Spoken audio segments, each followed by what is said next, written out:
Hello, Ninglings. Before you say, wow, Tyler's outside, I'm only out here because I have some downtime in between reffing a few games, and if you didn't know, I ref soccer. I'm pretty much only outside when I have to go to work or go to school. But I've already checked this whole trail to see if there's any people, and I don't think there's any people around here, so I think we're good. But today I'm going to talk about music. A few days ago I started talking to my friend about music, and he listens to a bunch of the old school style like Led Zeppelin and all those rock and roll groups. But I was telling him that I think there's three parts to music. There's one, the actual music, like guitar, drums, and if it sounds good and if they can actually play their instruments well. Two, I think, is the composition and how everything blends together and what it's comprised of. Third, and most importantly, I think, are the lyrics and what they mean to you and if they actually mean something or if they're just random blatherings like most of the rock and roll groups that my friend listens to. I'm not saying if you're listening to music that doesn't really have a good meaning to you, it's bad.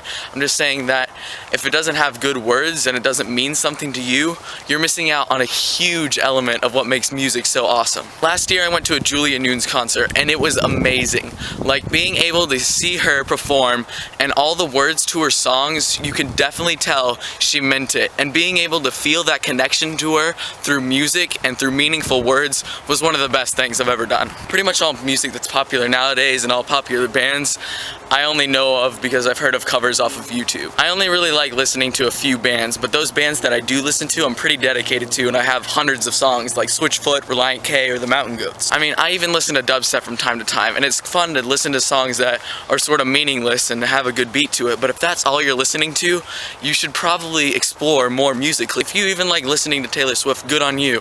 Some of her music is dumb, but maybe it does mean something, and maybe that guy was trouble when he walked in. I'm not trying to be a music elitist because music is subjective, and if you like something, then you should like that thing. You shouldn't let other people yuck your yum, as Zay Frank would say. But if you're constantly filling your mind with just dumb music that doesn't really make any sense, or just techno music that's just blasting beats even though it's fun and all, you're still not really learning anything and you're not growing as a person.